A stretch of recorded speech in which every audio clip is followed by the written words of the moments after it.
តើគ្នាដឹងអត់ហេតុអីបានជាយើងត្រូវប្រើប្រាស់លេការពារកម្ដៅថ្ងៃ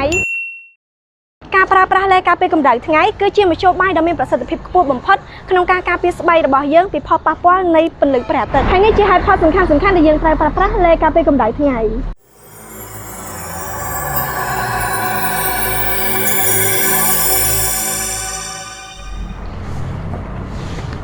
ទី1ការប្រើប្រាស់លេការពារកម្ដៅថ្ងៃគឺជួយការពារស្បែករបស់លោកអ្នកពីការបំផ្លាញដោយកាំរស្មី UV